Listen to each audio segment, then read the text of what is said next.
Bom dia, boa tarde, boa noite, independente do horário que você esteja assistindo o nosso Perito Cast, estamos indo hoje para o nosso terceiro episódio. Estaremos hoje falando da tragédia do Edifício Andréa, algo que marcou muito a nossa engenharia do Ceará, a nossa perícia. Grandes desafios vivemos nesse momento e gostaríamos aqui de vivenciarmos, descrevermos como foi todo esse trabalho, quais as equipes que trabalharam lá, como foi que nós delineamos todo esse processo. E estamos aqui hoje, nosso vice-presidente Jean está aqui ao meu lado, né? Irá apresentar o nosso grande convidado do dia. Bom, pessoal, bom dia, boa tarde, boa noite. Não sei a hora que vocês estão assistindo o nosso PeritoCast, nossa terceira edição. Com muita satisfação que a gente recebe o nosso colega, o perito Fernando, né? Fernando Viana, engenheiro eletricista, né? Formado em engenharia elétrica pela UFC, mestre em eletrônica de potência pela UFC, perito criminal da perícia forense do estado do Ceará desde 2013. Acho que entrou com você, não foi, Rosane?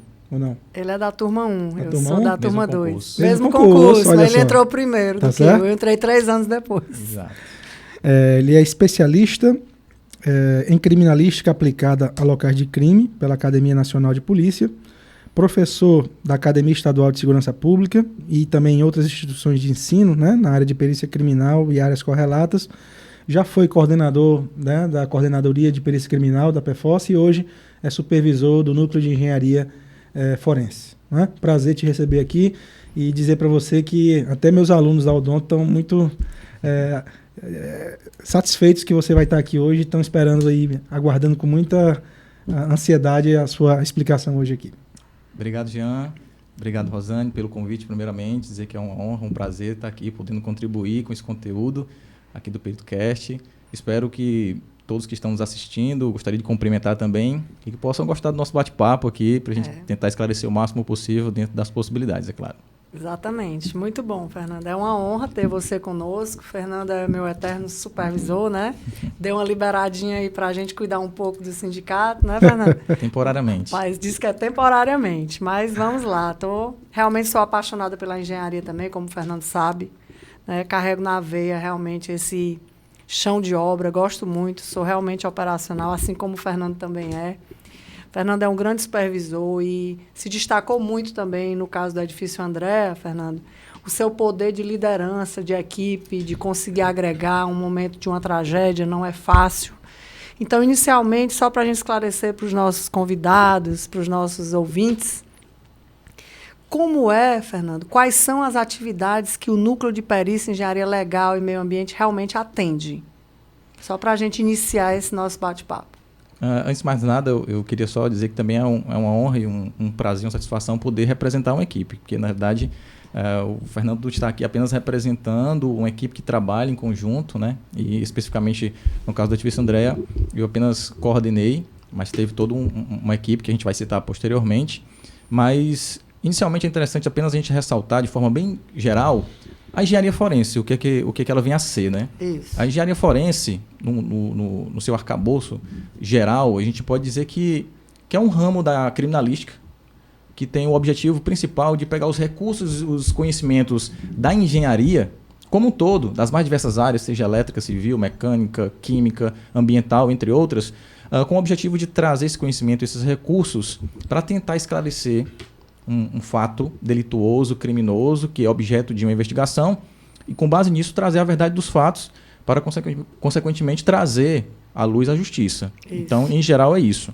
Trazendo para o NPELM, né, que é o Núcleo de Perícia de Engenharia lá da PFOS, a gente atende das mais diversas áreas da engenharia, desde incêndios, crimes ambientais, acidentes de trabalho, furtos de energia, análise de peças mecânicas, então tudo aquilo que exige contrafação, que para quem não conhece é também a utilização de fazer confrontos, né, do conhecimento também da engenharia para ver se um produto é ou não falsificado, né? Então também tem essa demanda que exige bastante, e a gente também tem o objetivo de trazer, de repente chega uma coisa lá na PFOS que às vezes você não sabe o que é, manda para a engenharia primeiro para fazer o filtro. Pessoal, a engenharia continua sendo isso. Em todas as áreas que a gente entra, não conseguiram encontrar, manda para a engenharia. Exatamente, né, por isso que eu boto entre outras. Então a gente trabalha dessa diversidade. Engraçado que esse parte da contrafação, uma vez eu estava lá visitando o núcleo, eu vi um bocado de camisa lá, né, e tudo. Eu disse, o que você está fazendo aqui? Você é da engenharia, eu nem sabia que poderia ser feito isso. Interessante. Né? E é bem interessante porque a gente trabalha também com exames complementares. Às vezes um colega de local de crime pega um acidente de trânsito, né, que inicialmente é para o núcleo de perícias externas, e tem uma dúvida se foi ou não um problema mecânico ou coisa parecida, manda para a engenharia para fazer essa análise complementar. Ótimo. Então a gente também dá esse suporte para os demais setores. Perfeito. Então, eu queria aqui só fazer um breve resumo do que foi na época, né? Nós estamos aqui voltando para o dia 15/10/2019, uma terça-feira, 10h28, né? Era a hora. Feriado escolar do dia do professor. Então, quando veio ao chão o edifício Andréa, né? Localizado ali no Dionísio Torres, que é uma área mais ou menos uma área nobre de Fortaleza. Então, o impacto da queda, né? Com o impacto assustou muito, né? Os moradores locais, os comerciantes, que imediatamente saíram correndo ali, né? Tentando não ser esmagados, na tentativa de salvar suas próprias vidas, né? Então, as ruas do entorno, as transversais foram tomadas ali pela imensa cortina de poeira, dos escombros daquela tragédia, e logo em seguida vários vídeos vieram, né, nas redes sociais, na internet, bem como o vídeo de um morador, parece, né? Parece que naquela época também um morador colocou um vídeo denunciando os pilares de sustentação que, segundo ele, estavam totalmente deteriorados na época, né? Então ali se iniciava uma dura batalha, né, após a tragédia, que ainda não se tinha noção do número de vítimas, conforme a nossa presidente acabou de falar aqui na abertura, né, entre vítimas e feridos, os mortos. Então eu pergunto a você, Fernando, como você, né, perito, que à época supervisionava o núcleo de engenharia, tomou conhecimento do fato, né, e quais foram as providências e ações imediatas tomadas pela equipe da PFOS? No dia do fato, eu me encontrava de serviço, né, geralmente a gente trabalha em expediente, e eu estava no núcleo de engenharia quando recebi um telefonema da Coordenadoria Integrada de Operações, a CIOPS, repassando esse detalhe, essa informação de que naquele momento havia ocorrido, acredito que era por volta de 15 para as 11 da manhã, e pedindo para que se pudesse comparecesse até o local para fazer a avaliação. Evidentemente que até então não se tinha certeza de vítimas fatais, mas que tinham vítimas, isso era fato. E de imediato eu pedi o apoio de mais 2 colegas, perito criminal Rômulo Lima e perito criminal Júlio César, que nos deslocamos até o local. Chegamos por volta de 11h15 para 11h30, que é relativamente próximo à PFOS. E ao chegar ao local, evidentemente não poderia ser um outro cenário, aquele cenário de resgate, de guerra, né, de vários órgãos, equipes de socorro e inicialmente sirenes, né, equipes de trânsito tentando controlar o trânsito. E o que vem no primeiro momento é por onde começar, né? O que a gente vai fazer, o que a gente pode fazer, porque até então nunca havíamos nos deparado com uma ocorrência nessa magnitude, né? Todos os dias a gente lidar com esse tipo de ocorrência, quando eu falo, envolvendo vítimas. Mas nas circunstâncias apresentadas, até então não. Então uma coisa é você trabalhar no dia a dia com ocorrências, entre aspas, que já são comuns ao seu dia a dia. Outra coisa é você... Esperadas, né? Exatamente, né? Um acidente de trânsito, um acidente de trabalho, né? Um crime ambiental, enfim, um incêndio. Mas nessa magnitude não. Prova disso é que realmente veio a impactar a nossa cidade, né? Então, o primeiro momento foi traçar estratégias e procedimentos para que a gente pudesse o quê? Fazer o nosso trabalho. Só que a gente sabe que antes de fazer o nosso trabalho propriamente dito, tem uma outra fase, né? Que é o quê? O socorro às vítimas, os resgates, identificação, e evidentemente a gente não pode interferir nisso. Então, a gente tentou traçar uma estratégia e juntamente com as equipes da perícia de local de crime, que seriam aquelas que iriam avaliar a circunstância, a materialidade e também a forma como as vítimas iriam possivelmente ser encontradas, a gente ficou em segundo plano. Então, inicialmente, a gente começou com esse trabalho, né, de fazer os levantamentos preliminares. Quais sejam Existem testemunhos que possam nos relatar alguma coisa? Existem imagens que possam nos auxiliar, independentemente de quem seja, um veículo oficial ou imprensa de forma oficial, um terceiro, enfim, câmeras de monitoramento. Prédio, alguma imagem do então, prédio, isso sim a gente pode fazer, né? Porque a gente não vai entrar lá na zona quente, isso sim a gente pode fazer. Então, tudo isso foi interessante, foi os levantamentos, documentação e tudo isso. Só perguntando, quando você chegou lá, a equipe, o local já estava isolado, né? Sim. Tranquilo, né? Estava. Beleza. Na verdade, assim, Fernando, eu moro a 250 metros do local do fato, né? Então, eu lembro exatamente o que eu estava fazendo no dia e ia se iniciar minhas férias naquela data. Lembro perfeitamente disso. Exatamente. E o Fernando imediatamente criou um grupo. Eu vi sendo criado um grupo imediato, Urgência Engenharia. Isso. E automaticamente ele colocou alguns colegas, né, para que todos saibam também, os peritos locais de crime. Nós somos todos das áreas cartesianas, físicos, engenheiros, né? E engenheiros das mais diversas áreas. Então, nós tivemos uma equipe multidisciplinar, onde a gente congregou ali naquele grupo de imediato. E eu lembro que, de imediato, eu também já fui para o local. E, ao chegar lá, eu me lembro que a Defesa Civil perguntou se tinha algum engenheiro civil. E eu me identifiquei, na época, lá, a hora. Foi exatamente naquele mercadinho onde a gente não conseguiu sucesso, né? Isso. Porque tombou sobre o rapaz realmente o equipamento. Então, assim, eu lembro dos detalhes, eu consigo lembrar das falas, assim que eu cheguei ao local, sabe? Realmente fiquei com a memória daquele momento. E o que é que eu quero te perguntar, Fernanda? Ali eu estava como uma colaboradora para a gente trabalhar junto. E assim, na sua cabeça, mesmo a gente sendo treinado para trabalhar com dores, com tragédias, com dificuldades, mas assim, como é que na sua cabeça você conseguiu imaginar que nós iríamos traçar as estratégias ali? Era um fato novo para todos nós, né? Uma tragédia daquele tamanho. E aquele trabalho incansável, onde a mistura ali de SAMU, com Defesa Civil, com bombeiros, né? Toda essa equipe, como você já tinha citado, alguns que talvez estivessem lá e eu posso não falar. Mas o que eu lhe pergunto? Como foi para a sua cabeça, como foi que você conseguiu parar para poder a gente pensar como é que a gente ia fazer? Porque eu lembro que a gente ia andando, ia pensando como é que ia fazendo, né? Teve uma dificuldade tremenda, já que eu me antecipo e digo. Foram as pessoas ficar em silêncio, né, Fernando? Nesse primeiro momento. Então, eu queria que, a partir daí, você discorresse sobre isso. Como eu disse, eu acho que o principal objetivo também da perícia ela é trazer verdade aos fatos, né? Só que para isso a gente tem que cumprir alguns procedimentos, alguns protocolos. A gente não pode chegar num local simplesmente já querendo resolver tudo, ainda mais tratando de um cenário como esse. E no primeiro momento que, como eu disse, que a gente chega ao local, a gente não sabe basicamente por onde começar, embora a gente tenha todo o conhecimento, né? Na teoria, na academia, em outros cursos, especialização, mas a gente sabe que no momento ali é algo diferente, né? Então a gente procura sempre trazer o máximo de conhecimento adquirido e começar a traçar as estratégias. Uma dificuldade, logicamente, que tem essa questão do silêncio, né? Do pessoal, das pessoas impactadas, lógico, isso aí é inevitável, mas a gente também busca trazer o objetivo da perícia, né?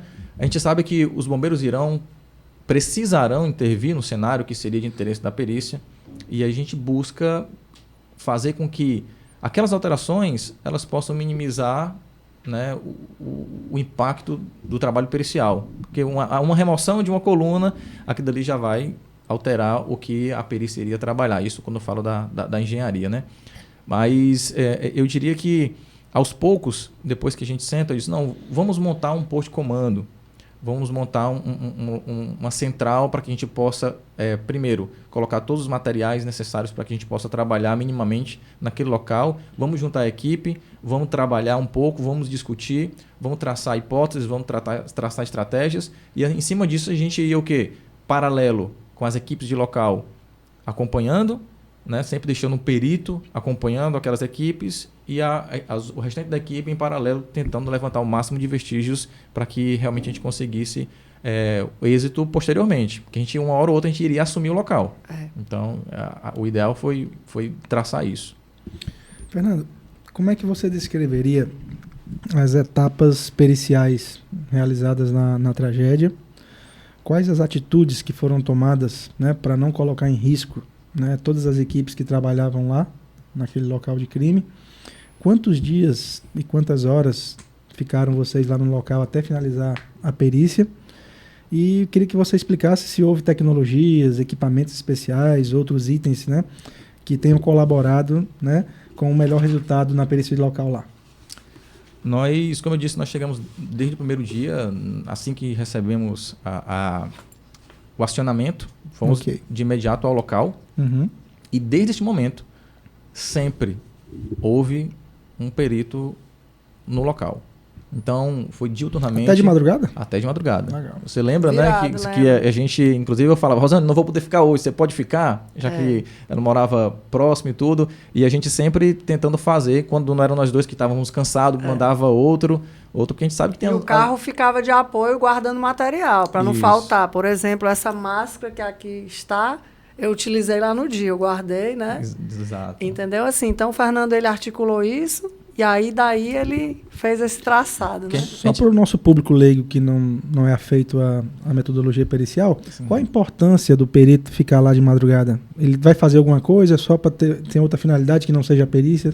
Porque sempre a gente sempre, primeiro, tentar a caracterização, a materialização, né? Encontrar algum vestígio que possa auxiliar, buscar a preservação do local, consequentemente isolar o local, porque esses são os nossos pilares, né? Preservar e isolar. Porque se você tiver um local bem preservado, um local isolado, não estou dizendo que você vai conseguir chegar a 100% numa determinação da causa, mas isso vai facilitar todos os seus demais procedimentos a serem executados. Então, nós peritos criminais, sempre partimos da premissa, queremos um local isolado e preservado. Não necessariamente um local isolado, a gente vê isso na academia, um local isolado, não necessariamente ele é preservado. Eu posso passar uma fita de isolamento ali, mas ele não está preservado. Entendi.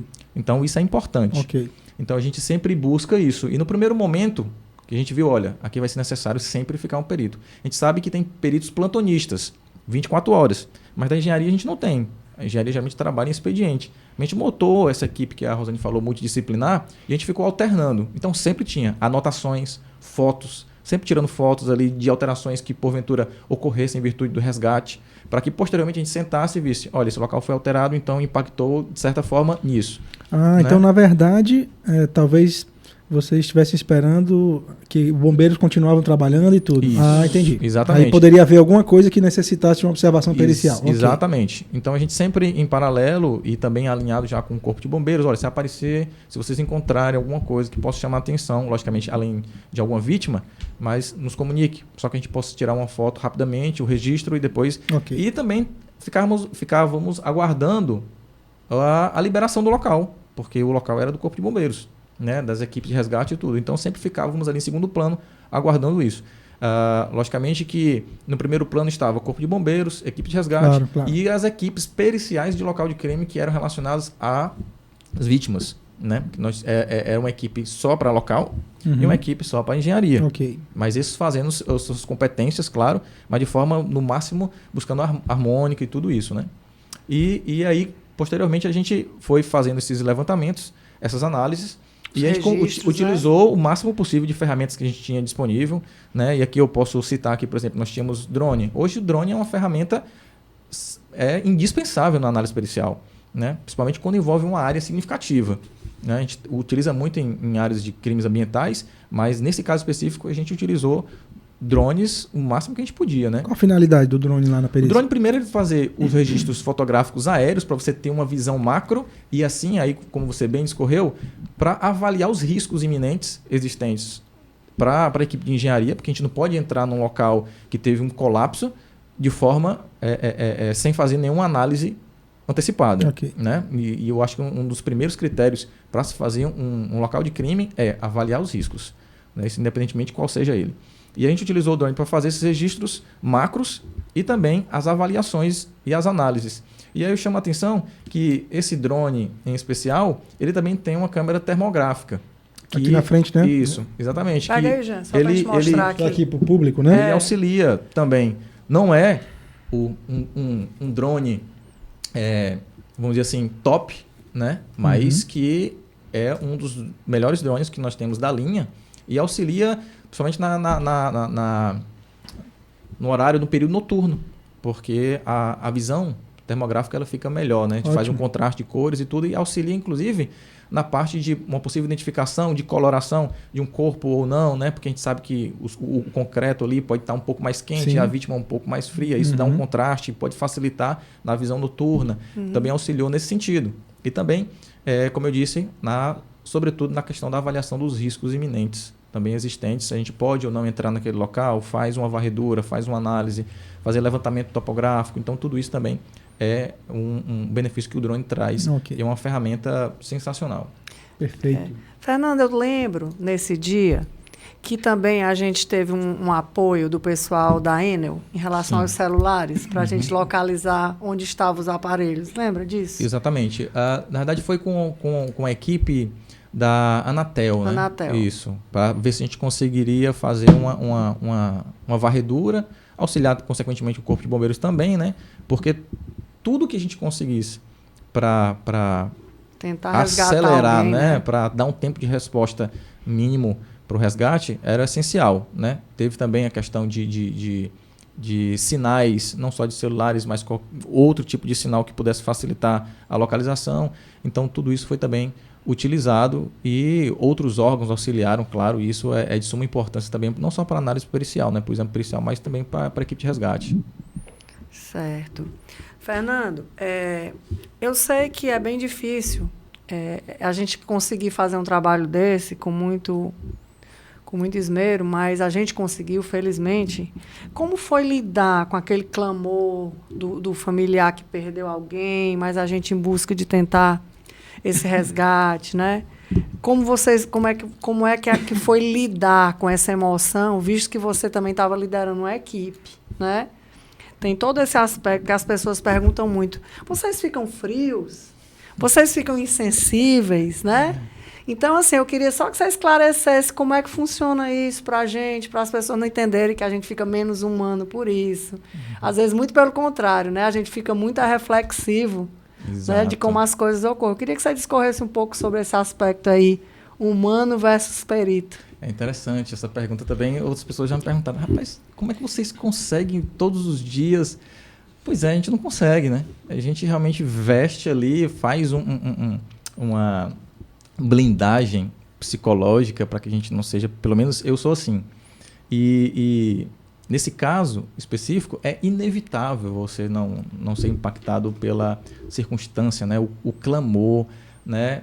Eu costumo dizer que esse foi um dos casos mais difíceis que eu atendi. Difíceis a nível técnico, né? E humanos também. Por quê? Porque, embora eu atenda diferentes tipos de ocorrência, né? E aqui eu posso citar um exemplo, incêndio. Qualquer tipo de ocorrência, para mim, com vítimas, é complicado. Porque eu costumo dizer que eu não posso deixar com que a minha profissão ela sobreponha a minha humanidade. Isso aí é inevitável. Eu sempre vou ter sensibilidade. Muito bom, né? E isso eu não posso deixar. Porque isso, senão, eu vou levar isso para minha vida pessoal, né? Para minha família, para todos aqueles que me cercam. E sempre é um impacto para mim, por exemplo, atender um local de incêndio com crianças, né? Com crianças. Isso aí é difícil. E aí, sempre que eu recebo um acionamento e tenho uma vítima, algo desse tipo, eu já vou tentando me preparar ao máximo. E a gente sabe que a gente vai ter que fazer. Isso é inevitável. Vai ter que fazer o exame. Você não pode recusar. Lógico, a não ser que você não esteja em condições de saúde, enfim. Mas quando eu vou para um local que tem vítimas envolvendo crianças, porque, por exemplo, sou pai, inevitavelmente você não tem como ligar isso, né? Com certeza. Então, você faz o atendimento, mas depois fica o humano, né, corroendo. Poxa, poderia ter sido evitado. Poxa, poderia ter trazido algo que minimizasse essa consequência final. E se fosse comigo... A gente sempre tem isso, né? E fica a imagem, né? Não pense, de forma alguma, que o perito é frio. Frio e calculista, né? Frio e calculista. Não é. Nem a engenharia que é calculista. Nós somos cartesianos, é diferente. Cartesiano, né? Exatamente. Então, nesse caso específico, não foi diferente. Então, foi impactante, né? E sempre quando a gente estava ali no momento de revezamento com os demais colegas, a gente saía assim da zona quente, é inevitável a gente não se dar com aquelas grades que tinha imprensa, que tinham familiares querendo, aguardando alguma informação, e sempre perguntava pra gente, porque a gente estava devidamente identificado, claro, e aí perguntava, e aí, encontraram alguma coisa e tal, e você não podendo dar resposta, vendo ali o desespero, e tudo isso impacta, né? E eu lembro perfeitamente de um fato que, inclusive, isso foi noticiado. Eu estava do lado do pai de uma das vítimas que ligou. A vítima que sobreviveu, que ligou... Ficou na laje, né? Exatamente, que ficou assim, ficou protegida. No bolsão, no né? bolsão, exatamente. Ligou ali e você vê a emoção do pai ali naquele momento, em saber que o filho inclusive mandou uma selfie pro pai e tranquilizou, né? Tudo aquilo. Ficou acompanhando, né, Fernando? Aquilo emociona, entendeu? A gente tentando dar o suporte. E na hora que a gente recebeu a ligação... E na hora que a gente recebeu a ligação, a gente começou a ajudar, dar o suporte para o pai naquele momento, né? Pedindo, principalmente o Corpo de Bombeiros, que já auxiliasse para identificar onde ele se encontrava, para tentar ir de imediato ao local para tentar... E aí foi todo aquele aparato para tentar ajudar. Então, isso de fato emociona, inevitável, sabe? Então, esse é o nosso trabalho. A gente não pode confundir, de forma alguma, o trabalho pericial, que tem realmente as suas peculiaridades, né? Lidar realmente com a dor, infelizmente, do humano. A gente não pode perder essa humanidade, não pode, porque isso é essencial para a gente como profissional, sabe? Então a gente não pode separar, não pode, quer dizer, fundir isso a ponto de se tornar e realmente perder essa sensibilidade. Tecnicidade é necessário, mas humanidade também. Na verdade, eu acho que isso acontece muito, traduzindo isso para a minha área, né? Às vezes a gente vai fazer exame de lesão corporal, maus tratos infantis, que eu já peguei, e a gente que é pai, a gente vê, pô, se fosse um filho meu apanhando, né? Sendo lesionado e tudo, a gente vai tentar examinar a criança, ela já se defende porque pensa que é mais um adulto que vai talvez agredi-la, alguma coisa, uma mulher estuprada, uma criança estuprada, a gente sempre tem essa reação, né? Poderia ser minha mãe. Eu já fiz, por exemplo, estava numa perícia que uma senhora de 98 anos tinha sido estuprada, cara. 90 e poucos anos. Absurdo, né? Então a gente fica assim... né? É chocado, né? Com isso aí. Exato. E aí, para complementar, eu te perguntar, você lembra de cabeça, não sei se a Rosane já falou, o número de vítimas mortos e feridos? Que foram No total de vítimas foram 16. 16. Sendo 7 sobreviventes e 9 vítimas fatais. 9 vítimas fatais. Exatamente. Ok. Certo, Fernando. Só para concretizar esse aspecto aqui das vítimas, Fernando, no decorrer de quantos dias que realmente a equipe dos bombeiros liberaram a área integralmente para a engenharia, para que a gente ficasse lá, que a área fosse nossa e que dali em diante não teriam mais corpos, não teriam mais possibilidade de sobreviventes, e daquele momento em diante realmente era mão na massa para a equipe da engenharia, né? Eu lembro que do dia 15 a gente já começou a fazer os levantamentos preliminares, quando no dia 19 os bombeiros liberaram o local para análise pericial por parte da engenharia, onde a gente teve todo o suporte necessário da Defesa Civil, sobretudo no que diz respeito aos maquinários, né, para fazer a remoção dos escombros e tudo aquilo, e a gente fez, em paralelo a gente fazia as medições, fazia as coletas de materiais, de testemunhos, de corpo de prova para fazer análises laboratoriais e também fazendo os registros fotográficos necessários, né? E também a gente foi até a parte da fundação. Chegar lá nas sapatas, isso, com os maquinários, fazendo todas essas análises. E a gente iniciou 19, finalizando no dia 23. Isso direto, né? Fazendo essas análises. E liberamos o local para a Defesa Civil e para os responsáveis que iriam ficar para tomar as outras medidas no dia 23. Né? Então 9 dias, né, isso, Fernando, que a gente ficou lá. Exatamente, aproximadamente 9 dias. Fernando, eu lembro que teve um momento que a gente deu uma desacelerada no maquinário, porque a gente começou a encontrar alguns objetos pessoais, Isso. ainda bem, como é que eu poderia dizer, bem preservados. E a gente teve até uma surpresa da gente receber lá um material relacionado ao próprio condomínio. Você lembra disso? Lembro. Lembro, A gente sim. encontrou uma caixa do condomínio. Você lembra disso? Consegue Lembro. falar um pouco sobre isso Nós aí fizemos, pra gente? inclusive, catalogamos. Na verdade, Foi. Você É. catalogou todas aquelas documentações, Foi. colocou tudo Fizemos um inventário. Isso. E para depois a gente repassar para o delegado, né? Para Isso. que ele realmente tomasse as Ficou no providências. inquérito, né? Exatamente isso. Por quê? Porque a gente viu que realmente era uma documentação que era importante do ponto de vista pericial também, que eram informações complementares, mas também, sobretudo, no que diz Fazia respeito... parte do histórico, né, do condomínio. Fazia histórico de respeito à questão de matrícula, tudo aquilo dali, as áreas, né, dos apartamentos, atas de assembleias, né? do condomínio, tudo aquilo dali foi realmente catalogado. E eu faço a ressalva também da importância dos objetos pessoais. Porque não deixa de ter uma história, né? Sim, naquilo dali. muitos E a gente, livros. exato. Né? E a gente se colocou no lugar também das pessoas. Poxa, foto. O que é que aquilo pode representar para um familiar, para um parente da vítima, né? Ou das vítimas. E aí entra a humanidade. Né, a parte humana, realmente de não querer só, não, técnico não se importa com isso, não se importa sim. A perícia tem também esse papel de como diria as pessoas que creem, né, a compaixão, né? Sim. Você ter realmente a compaixão, se colocar no lugar do outro e ver, não, vamos parar um pouco aqui, vamos fazer isso aqui, vamos tentar catalogar. Evidentemente não deu para fazer tudo, não deu para coletar tudo, mas o máximo que a gente tentou coletar desses objetos pessoais e tudo foi realmente sensacional e importante para a questão humana, né? Técnica a gente viu, foi ver depois. Né? Algumas pessoas até queriam, né, Fernando, que a gente fosse mais rápido com a reta escavadeira, levando. Se, gente, a gente está tirando aqui objetos, vamos nos colocar no lugar dos outros, Exato. Né? Alguns, não, mas é porque a gente já precisa terminar aqui.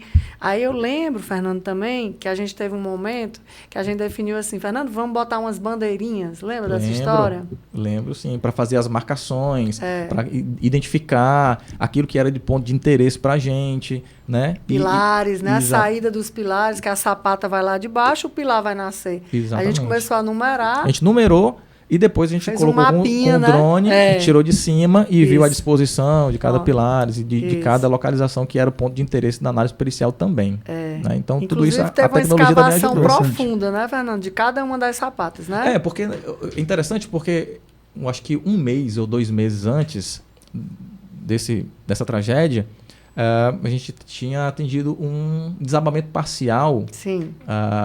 Se eu não me engano, na Maraponga. Era. E realmente lá a causa foi em virtude da fundação, né? Foi, cedeu, né? E a perícia ela tem esse papel. Vamos fazer o levantamento de todas as hipóteses. Ok, fizemos o levantamento, então agora vamos descartar as hipóteses que são minimamente possíveis, né? E vamos trabalhar em cima daquelas que são fortemente possíveis.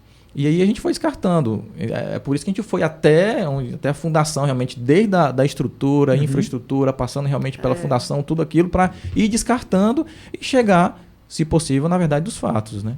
Então foi isso. Até explica um pouco como é que foi feita a coleta. A gente está aqui com alguns fragmentos, viu, pessoal? Isso aqui são fragmentos. Que interessante, né? Isso aqui são fragmentos lá que foram retirados, são testemunhos.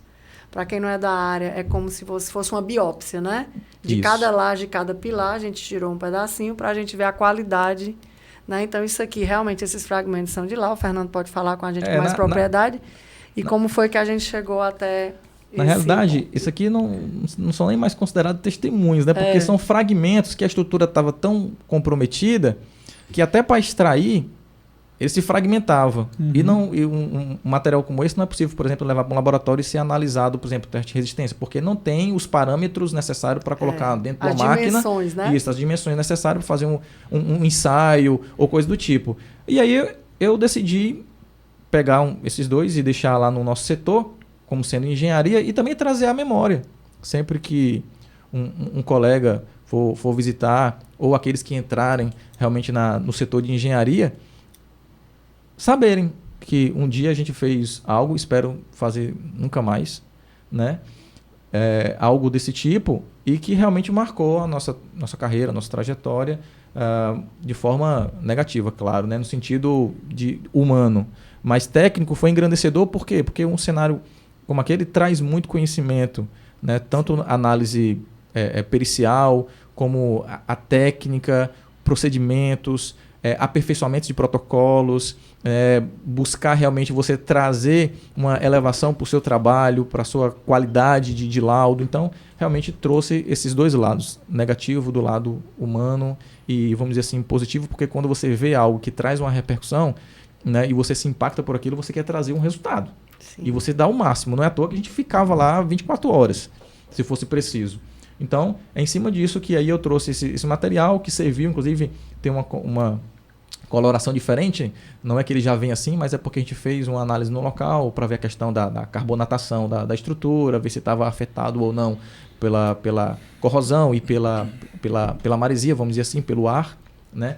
E a gente fazia essa análise no local e, como eu disse, trouxe esse material para trazer realmente uma recordação e lembrar que foi um dos trabalhos mais complexos e difíceis também da nossa carreira. Então deixa eu perguntar só uma coisa que para mim ficou duvidoso, talvez para quem está nos assistindo também. Então esses espécimes aí, eles sofreram algum tipo de análise para colaborar com o laudo ou foi só a título de você levar para saber que passou por essa perícia? Esse especificamente aqui foi apenas para analisar como que estava o material no local, certo. Como que estava o concreto no local. Né, que a gente utiliza uma substância que borrifa no concreto e ela muda de cor ou não, índice, dependendo da característica daquele concreto. A gente não vai entrar em detalhes porque é algo mais técnico, mas isso teve significação? Sim, porque indicava algo para a gente naquele local, uma indicação preliminar, mas é o laboratório que ia fazer uma análise mais detalhada, né, após a extração. Até nisso a gente teve dificuldade, porque a estrutura estava bem comprometida, que no maquinário que a gente utilizava para fazer a extração dessas amostras de vestígios, a gente tirava e já vinha fragmentado, assim. Então, não conseguia realmente... A gente teve que fazer um esforço grande para conseguir coletar um material que pudesse ser analisado, né? E é tanto que todos foram utilizados porque realmente a gente não conseguiu numa quantidade muito grande para guardar, por exemplo, para contraprova, algo por exemplo, algo para fazer uma análise posterior, porque realmente a gente teve que, vamos nesse pilar, não deu certo, vamos nesse aqui, também não deu certo. Então, resumindo, não foi só estimativa, né? Por estimativa. Teve uma fundamentação de tecido, né? Houve alguma... ok. Houve um mapeamento, né? Mapeou numericamente, né, Fernando? Exato. Laje 1, laje 2, laje 3, pilar 1, pilar 2, pilar 3 e assim sucessivamente, né, Fernando? Exato. E vocês contaram com apoio, nós contamos com um apoio, né, Fernando, nesse sentido? Sim, nessas análises a gente citou, né? Alguns órgãos auxiliaram, não só nós da perícia, né, a equipe pericial, mas auxiliaram os bombeiros, auxiliaram a Defesa Civil. Então, houve sim um conjunto, né, de apoios que foi dado, e importantes apoios. E aqui, especificamente da perícia criminal, a gente pode citar, por exemplo, teve a própria Universidade Federal do Ceará, nos deu o suporte para fazer a extração laboratorial, do material e posteriormente fazer uma análise laboratorial, sempre acompanhados do perito criminal, para informar o que queria, o que desejava, e posteriormente auxiliou também na liberação do laboratório para a gente fazer uma análise acompanhado pelo perito criminal, sempre ali, até mesmo para a questão da cadeia de custódia. Então sempre foi esse... Os vestígios são do perito, né, Os vestígios são do perito, né? Então é o perito que avalia, o perito que examina, né? Ou o perito que acompanha, para realmente manter a idoneidade e integridade do vestígio, e isso é importante. Muito bom. Bom, Fernando, aqui nós temos aqui na mesa alguns itens, né, tecnológicos, que aqui nessa mesa você poderia sentir a vontade de apresentar para o nosso público, leigo ou não, né, alguns itens e como eles ajudaram o veredito final, né, dessa tragédia aí. Se você ficar à vontade aí para apresentar para a gente o que você achar de interessante, ou todos. Então vamos lá. Vamos começar aqui por partes, né, Fernando? Vamos começar aqui. De antemão, eu queria dizer que são ferramentas realmente que hoje nós utilizamos na engenharia. Alguns aqui, acho que não tinham ainda no dia do fato, mas até isso tem um lado positivo, porque a gente via a necessidade de se ter e posteriormente...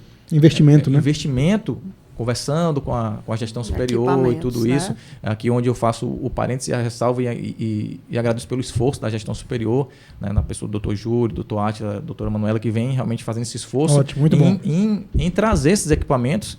E hoje subsidiar, isso, exatamente, é muito importante. Você sabe que a tecnologia ela é muito dinâmica. Então hoje eu tenho uma tecnologia aqui e amanhã eu já tenho um outro modelo. Está ultrapassado. Já está ultrapassado. Então, e a perícia não pode ficar atrás, né? E hoje, sem sombra de dúvidas, nós, como perícia criminal do estado do Ceará, né, perícia forense, nós somos referência a nível nacional, não só na parte estrutural de equipamentos, mas também em técnicos, né?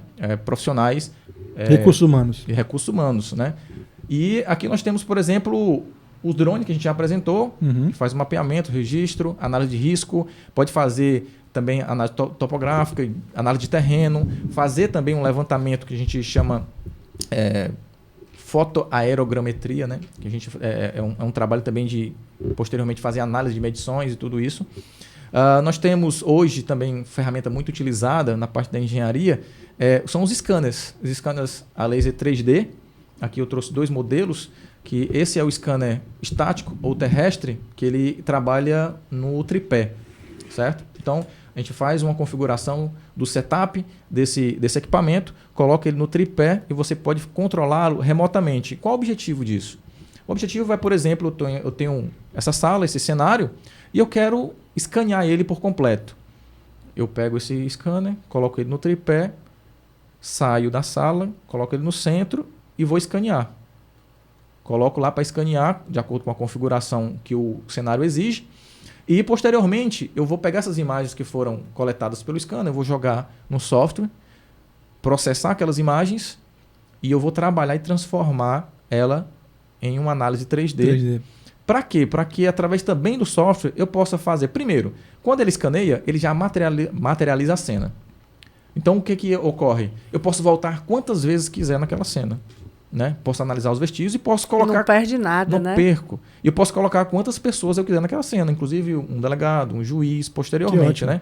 Porque ele materializa aquilo. Diferentemente, por exemplo, de uma câmera fotográfica, que é a que nós temos aqui, que aí eu tenho apenas o registro ali em 2D e segmentado, né? Porque eu tiro uma cadeira, mas em que posição estava aquela cadeira? Então, quando eu tenho uma análise 3D, 360 graus, eu consigo ter uma visão macro e melhor daquele cenário. E eu posso também, através do software, fazer uma animação. Escaneei, vou querer que tenha uma pessoa aqui nesse local sentado e a outra aqui, e uma disparou, um disparo de arma de fogo, por exemplo, em outra pessoa. Posso animar porque tem essa possibilidade de bibliotecas de pessoas, de armas, de veículos. Então, é um equipamento que pode trazer e traz realmente uma robustez para a análise, né? Porque o tripé da perícia criminal é o quê? Trazer a materialidade, a dinâmica. A materialidade, escaneou, já está materializado. Okay. A dinâmica, eu preciso saber e ter elementos suficientes para montar essa dinâmica. E a autoria, que é o terceiro e o mais complicado passo, porque vai depender muito de uma série de fatores para que eu possa chegar à autoria, que é possível sim. Foi ele que atirou? Qual foi o ângulo de disparo? Qual foi o veículo, ascendente, descendente? Você sabe muito bem disso. Então, todas essas informações eu posso jogar dentro do software e fazer essa animação. Semelhante a esse daqui, porém é mais dinâmico do ponto de vista prático, é esse outro scanner, que é um scanner portátil. Esse nós adquirimos recentemente. Esse eu posso andar, né? Então fica mais fácil, é mais ágil para eu me deslocar em um ambiente. Então, se eu quero escanear esse ambiente, quero escanear essa casa toda, eu posso só ir com ele portátil e eu escaneio e faço o mesmo processo que na segunda fase que eu fiz. Pego todas as imagens que foram coletadas, coloco e processo esse local com essas imagens. Né? Qual a diferença? Primeiro, tem a questão de resolução, tem a questão também de praticidade e também tem a questão de valores. Né? Logicamente, dependendo da sua necessidade, você vai ver o que é mais, o custo-benefício, o que é mais vantajoso ou não.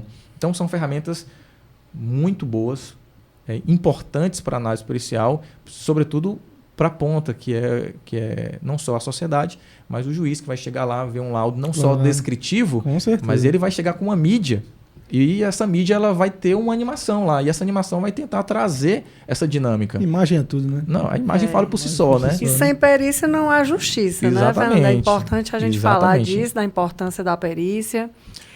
É muito rico. Eu sei que a nossa perícia forense está muito bem montada de equipamentos, de corpo técnico também, né, Fernando? Exato. Inclusive você. Gostaria que agora, depois a gente vai falar um pouquinho aqui dessa maleta, que o pessoal já está ali com certeza curioso, Com certeza, né? isso aí. Com certeza. Mas eu gostaria, antes disso, Fernando, para a gente aqui dar uma fechada em relação ao caso do edifício Andréa. Foram 9 dias, 220 horas de trabalho, nós ficamos ali. E eu lhe pergunto, quanto tempo depois nós entregamos esse laudo para fechamento desse inquérito? Nós entregamos 4 meses depois. Né? Após muitas discussões, Após né, Fernando? discussões, porque eu costumo dizer que nós tivemos fases na realização desse trabalho. E aí eu ressalto as outras categorias da perícia criminal. No primeiro momento, qual foi a primeira fase? A primeira fase foi fazer a análise do local por parte dos peritos criminais, né? De local de crime lá, para materializar o cenário, materializar como as vítimas eram encontradas, né? Juntamente com essa primeira fase, o que ocorria? A identificação das vítimas. Sim. E aí a gente destaca a questão dos odontologistas, dos médicos legistas, Ok. auxiliares de perícia que faziam paralelamente lá no nosso órgão, na perícia forense, a identificação para dar uma resposta o mais rápido possível, Sim. porque os familiares também Para saber realmente... quem era, Exatamente. né, Fernando? Então, essa era a primeira fase, né? E em paralelo tinha a engenharia que trabalhava fazendo os levantamentos preliminares, não eram nem os trabalhos diretamente lá no local. A segunda fase foi a gente atuar na parte da engenharia, depois que o local foi liberado, as vítimas foram devidamente identificadas, liberadas por seus familiares, a equipe de engenharia começou a atuar no local para fazer os levantamentos que foram descritos aqui. E a terceira fase foi fazer as análises complementares, que depois que você sai do local, não acabou a perícia. A perícia ela permanece, o local só está liberado. Foi uma das fases que foi finalizada. Né? E a gente foi para o laboratório, faz os inventários, faz as análises das imagens, faz análise de laboratório. Então, tudo isso demandou. Faz reunião com a autoridade policial. Então, tudo Entrega material para o delegado, né? Para subsidiar esse inquérito, né, Fernando? Tudo aquilo que ia sendo encontrado. Exatamente. E depois vem elaborar o laudo. Né? Porque assim, pessoal, só para vocês entenderem uma coisa. Quem não é da área de perícia, apesar de ser uma área muito curiosa, mas assim, a gente tem o perito do local, que nós estávamos lá, que era a equipe da engenharia, e nós tínhamos o perito que ia para fazer a identificação dos corpos. Localizar onde o corpo estava exatamente, fazer todos os registros, e dali aquele corpo passava para a equipe dos nossos médicos e dos nossos legistas, já para fazer a identificação daquele corpo, né? Isso, exatamente. Então tem todo um sistema, né, que às vezes... Engrenagem que realmente com as suas competências, mas bem harmônico, tem que estar ali ligado. Como foi identificado? Foi. Então, a gente começa a descrever, inclusive, uma das partes dos tópicos do laudo é tentar descrever a localização das vítimas, de acordo com como cada um morava e tudo isso, e com base na identificação também. E o encontrar dos objetos também nos remetia a saber quais eram os apartamentos, né, Fernando? Isso. Encontrava documentação, fotografia, aí a gente começou a fazer um norte em relação a isso. Fernando, após tantas horas, materialização, identificação de vítima, toda essa tragédia, o local foi finalizado sob o ponto de vista de socorro, né, de tentativa de busca. E aí o ambiente ficou completamente definido para a gente da engenharia, fez-se os laudos, fez-se as análises. E aí eu pergunto, e o veredicto? E esse laudo? O que foi mesmo que fez esse prédio cair? Poderia descrever de forma clara, assim, para os telespectadores? Vou tentar. O que causou o desabamento? Vou tentar, porque você tentar resumir 4 meses de trabalho em poucas palavras. Vamos tentar, né? Você tem alguns minutos aí. Temos tempo, né, Ramiro, para ele explicar o laudo? Não, tranquilo. Nossa produção aqui está dizendo que tem. Não, mas eu costumo dizer, e outros colegas vão concordar, que um evento dessa natureza ele não ocorre por um único fator, né? Um único fato. E com base no que a gente pôde levantar, depois de todas as análises, todos os levantamentos, todos os exames, foi que o desabamento ele se deu por um somatório de fatores. Sobretudo no que diz respeito à questão da falta de manutenção ao longo da vida útil da edificação. A gente sabe que uma edificação ela precisa de uma manutenção. Essa edificação ela tinha aproximadamente uns 40 anos. E a gente percebeu que a estrutura dela apresentava características de fragilidade do ponto de vista estrutural. E isso chamou a atenção no primeiro momento, né? Posteriormente, a gente viu que também teve um acréscimo de carga, né? Ou seja, para quem não é leigo e não sabe o que é um acréscimo de carga, foi construído algo. Depois da concepção da edificação Não provavelmente previsto, dita, né, não previsto, né? Não previsto, né? Então nós temos aí falta de manutenção. Falta de manutenção. Você coloca um dispositivo, algo que aumenta o peso dessa estrutura, certo? Uhum. E aí, somado também com isso, teve uma intervenção por parte de uma empresa que foi contratada, que houve uma intervenção em pilares, que são estruturas que são utilizadas para as pessoas que são leigas, para suportar A base, a base, né? E aí receberam intervenções simultâneas. Então você soma estrutura comprometida a nível estrutural, falta de manutenção, um peso, que aí a gente também informa que isso impactou também no coeficiente de segurança. Sim. Que todo engenheiro que constrói uma edificação, ele coloca um fator de segurança ali, já prevendo possíveis intervenções inadequadas que possam realmente minimizar, mitigar um possível prejuízo. Daí até interfiro aqui, Fernando. Pessoal, quando vocês forem fazer reforma em prédio, precisa ter ART, precisa ter projeto, Exato. precisa ter cálculo de carga. Não é simplesmente pegar um projeto, querer fazer um retrofit no apartamento e ir sobrecarregando. Exatamente. Continuando aí, Fernando, em relação à sobrecarga, né? Teve a sobrecarga, teve a ausência de manutenção, que a gente observou que não houve, e as que houveram, ainda foi de forma inadequada. E aí você tinha ali uma estrutura eminentemente em um estado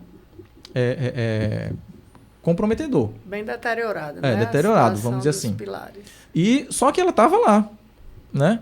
É como, a grosso modo, né? Uma pessoa que está, sei lá, embriagada, ela está o que ali? Cambaleando, mas ela está ali em pé, instável, mas está ali em pé. Se você empurrar, o fator determinante para a queda dela foi a sua força que você ali colocou para que aquelas pessoas viessem a cair, né? Então ela estava ali, mas estava em pé.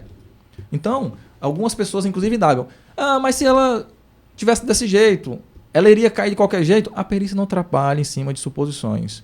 A perícia ela não pode trabalhar em cima de conjecturas, né? Então a gente avalia o caso especificamente. O né? que tem para provar, né? Se ela iria cair daqui a 1 dia, 2 dias, 3 dias, 4 dias, a perícia ela não trabalha em cima disso. O fato é que, mesmo diante da fragilidade estrutural daquela edificação, houve um fator determinante para isso, né? Um fator que potencializou, ou que catalisou, ou que acelerou esse processo da queda, que foi justamente a intervenção simultânea na edificação, nos pilares de sustentação daquela edificação. Então, houve esse somatório de fatores. E sem escoramentos, né, Fernando? Exatamente, que foi sem escoramento. Então, houve esses fatores que contribuíram, mas houve um fator determinante, que foi justamente a intervenção inadequada. Só uma dúvida aqui, leiga, se você puder falar rapidamente, qual seria a manutenção de um prédio antigo que deveria ser feito para evitar esse tipo de problema?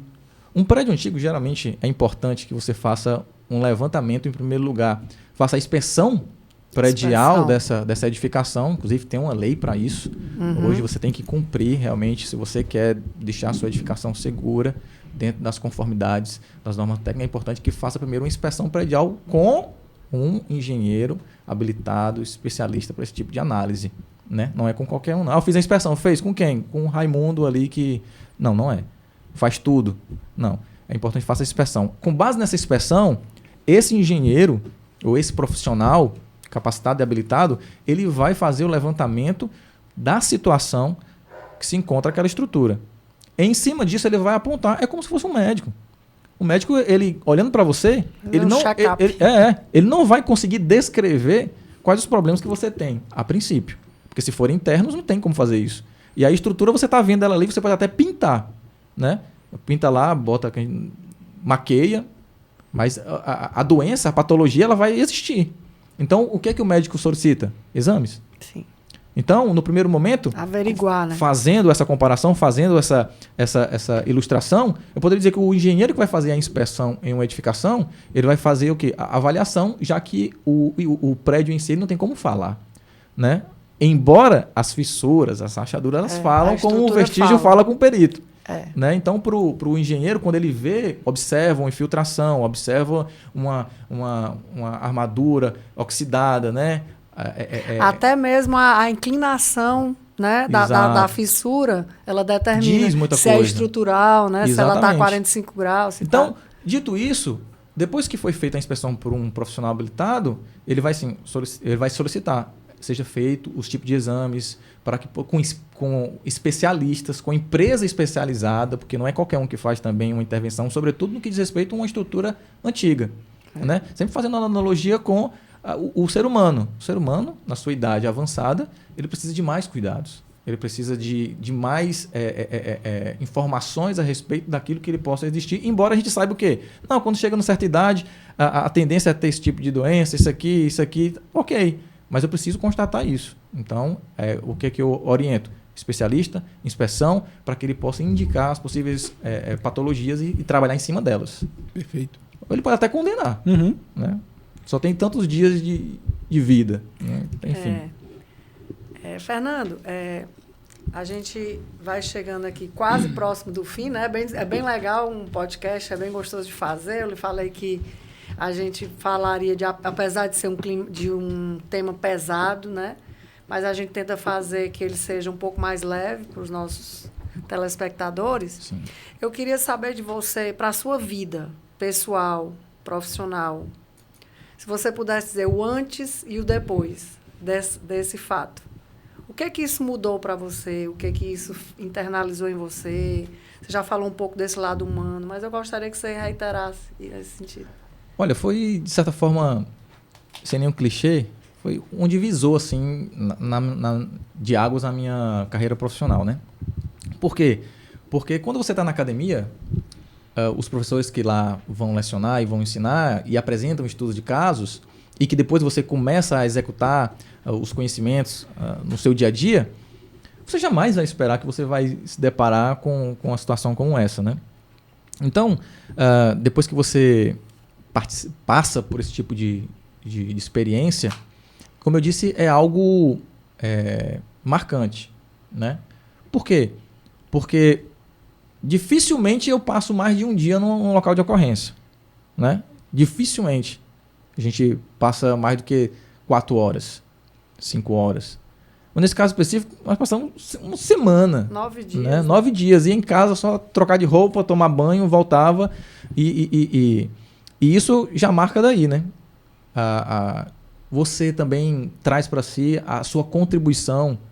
Você contribuiu para chegar na verdade, ou minimamente, não o que você trouxe é a verdade absoluta, mas auxiliou de certa forma, né? Do humano, que eu já citei aqui, isso impacta significativamente e marca, né? Fica realmente na sua história todo aquele clamor público, toda aquela comoção, todo aquele sentimento, desejo de resposta, né, exato, Fernando? que você tenta realmente, eu tenho que dar o máximo, não que a gente não dê, mas quando você extrapola até um pouco dos seus limites, né, que você não dá pra gente esticar um pouquinho a hora aqui, vamos ver, tá, parece que vai sair alguma coisa, então você tenta, né, se dedicar um pouco mais além do realmente daquilo. Carga horária a gente esqueceu, né, carga horária de trabalho, e aí tudo isso a gente traz, e me marcou isso, inclusive poucas pessoas sabem disso, que a gente sempre quando via as imagens, porque a gente viu várias vezes as imagens, né?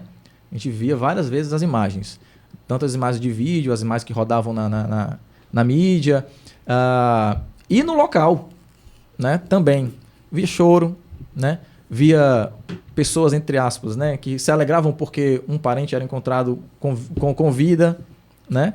E era um misto. Às vezes o encontro de um material, de sensação, de né? um álbum de fotografia. Um misto de sensações. E tudo aquilo era absorvido, como eu disse, pelo humano, né? O humano perito criminal, o humano Fernando e pelos demais, né?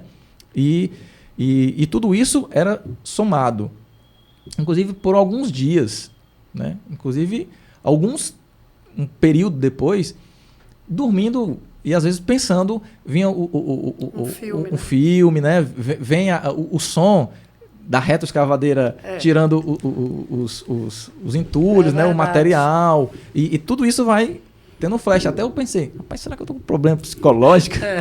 Né? Eu pensei assim, porque nunca, até então, isso. Uma coisa é você, por exemplo, ir para um local, tem uma vítima, e você tem que olhar para a vítima, né? Para fazer o registro e tal. E às vezes fica aquilo um dia, depois você realmente esquece. Mas nesse caso específico... A memória é bem constante. Entendeu? Então, o barulho, o som... e aí depois, com o tempo, foi passando, né?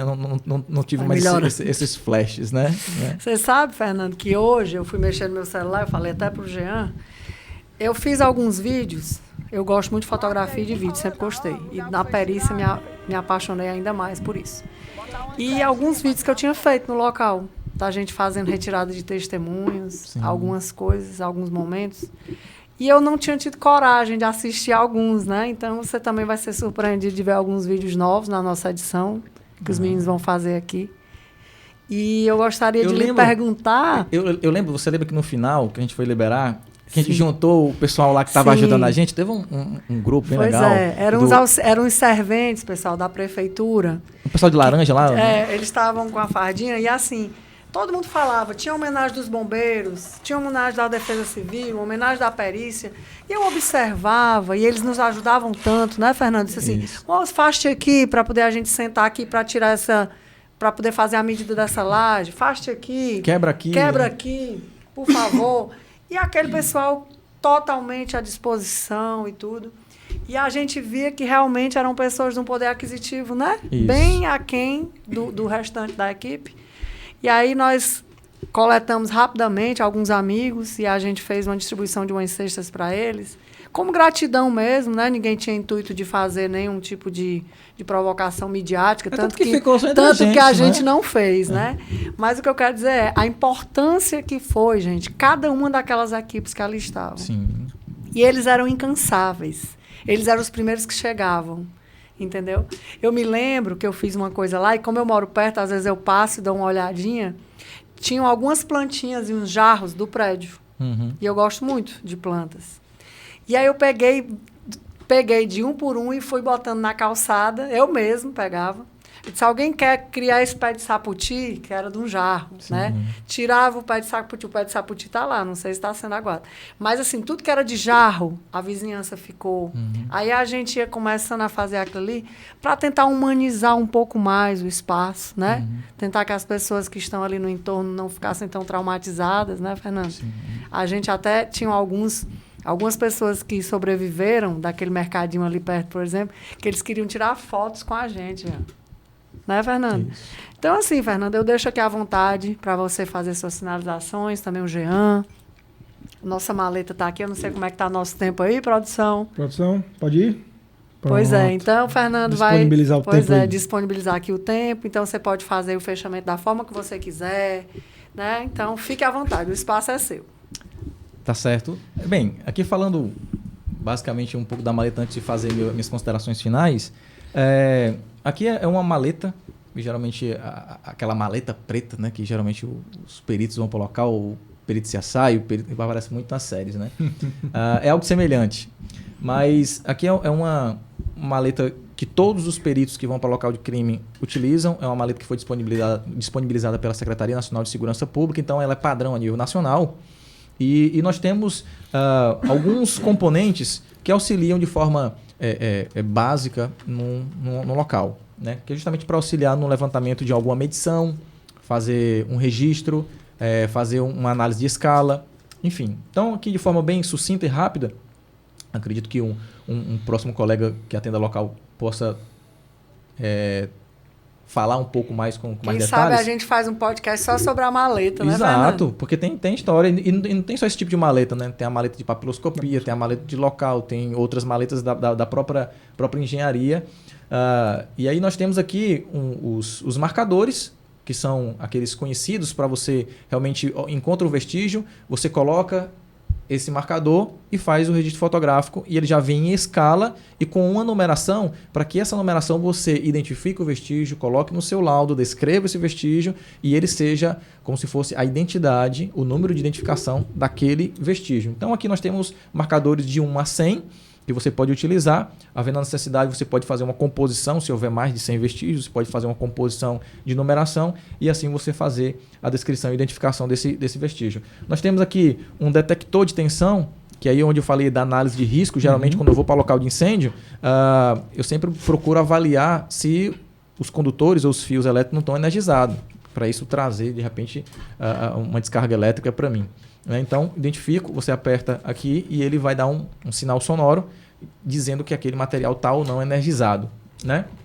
Nós temos aqui uma trena a laser, que facilita na medição de locais, ainda mais se forem distantes. Há uma desvantagem, porque como ela tem um laser, geralmente esse laser favorece a identificação no período noturno, né? Na ausência, se for realmente necessário, você pode utilizar a trena manual, que nós também temos. Nós temos uma lupa. Essa lupa também ela serve, evidentemente, para ampliar. Tem os LEDs nela aí, né? Isso, tem os LEDs. E aí facilita. Não sei se ela está com as pilhas. Nós temos um GPS.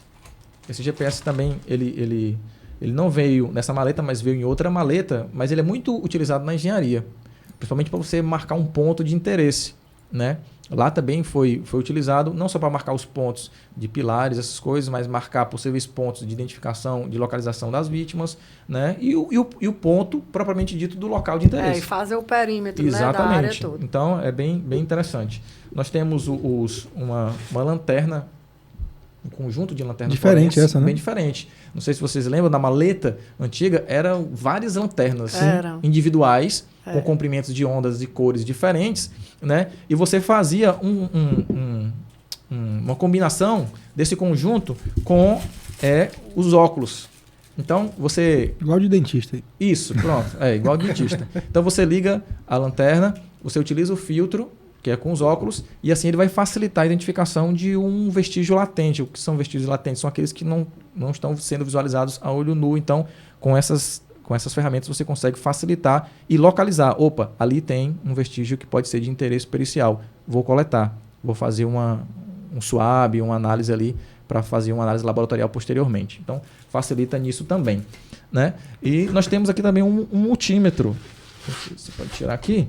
Um multímetro, que aí já mais para a minha área, né, de engenharia elétrica, mas que serve para os demais colegas, fazer uma análise de medição de corrente elétrica, de tensão elétrica, se for o caso. Utilizo muito isso aqui em furto de energia. Furto de energia a gente utiliza para fazer a medição de quanto está passando ali no momento do exame, aquilo ali para materializar e caracterizar realmente o furto de energia e para fazer também a análise de um local. Será que tem energia aqui? Deixa eu ver. Esse aqui é um alicate, você coloca o fio aqui dentro e avalia se está passando ou não. E vai mostrar aqui na telinha dele um visor, né? Então, essas são... E nós temos um paquímetro. Digital aí. Um paquímetro digital. Eu não peguei o paquímetro analógico, porque eu não quero demonstrar a minha idade. Aí eu trouxe logo o digital. O digital já é da minha geração, né? E aí ele é bem prático, você liga. Para você, isso é para quê? Para mensurar diâmetros e espessuras e materiais, né? Isso, internas e externas de peças de pequeno porte, para você fazer uma avaliação. Isso aqui é muito utilizado também pelo pessoal da balística para fazer a medição do calibre, né? Identificar. Isso aqui é uma pequena lupa que nós temos, também portátil. O pessoal da DOC utiliza muito, por muito tempo foi uma das lupas mais utilizadas pelo pessoal da documentoscopia, que é uma lupa portátil, você utiliza, coloca e tem um parâmetro de referência. A Rosana, inclusive, já foi da DOC, né, Rosana? Foi. Régua forense não tem, não? Régua forense nós temos aqui também, ó. Aqui é uma régua para trazer escala. Olha lá, que beleza. Então, nós temos aqui essa régua, Você pode colocar o objeto de interesse. Referenciar, né? Isso. É importante que todos os vestígios eles sejam registrados com escala. Isso. Que assim facilita para quem vai estar fazendo a análise ou a leitura para saber a dimensão daquele objeto. Né? Porque ele solto assim no espaço, você não tem a menor noção. Embora, eu já vi um projétil, já vi um estojo, eu já vi sei lá, um suave com sangue, uma mancha de sangue, uma pegada. Essa aqui é uma pegada, você colocar isso aqui, uma pegada aqui nessa escala, você consegue, inclusive, se possível, fazer uma determinação de uma autoria, né? Porque você sabendo o comprimento dessa pegada e fazendo uma comparação com o provável suspeito, pega uma pegada, você vai fazer uma amostra de uma pegada que você coletou em local de crime, e eu pego uma amostra do padrão de um suspeito, confronto, vou ver se realmente tem essas configurações, semelhanças, e isso auxilia Essa também. semana eu estava dando aula de fotografia forense, né? E eu falei que é importante o paralelismo, né? Quando a gente for fazer as fotografias, evitar distorções e inclinações, né? Exatamente. Principalmente, a gente orientado, sobretudo, é inevitável em um registro fotográfico de um vestígio, preferencialmente, ele ter a análise ortogonal, né? Você faz bem ortogonal, o máximo possível, para você fazer justamente a sobreposição posteriormente. Aqui na leitinha, acho que está faltando só isso aqui. O inclinômetro isso é interessante. É algo também interessante, porque você vai, de acordo com o que você vai girando, o teu ponteiro vai dando a inclinação. Isso aqui é utilizado, geralmente a gente utiliza numa superfície de repente de uma estrutura ou de um material que ele foi utilizado, por exemplo, num veículo. Ele estava em um declive, num aclive, qual era aquela inclinação. Então, eu coloco na superfície e vou girando. Perfeito. E vai me dando a inclinação daquela superfície de interesse, né? Então, faz determinar a angulação de disparo também. Esses equipamentos precisam ser calibrados ou não? Não precisa? Pode usar à vontade isso aí que nunca vai descalibrar? Não, ele já vem calibrado, mas é interessante que você faça a calibração periódica, né? Justamente para garantir a integridade, a idoneidade das medições que são feitas. Legal. Muito bom. Então, pessoal, vamos aqui.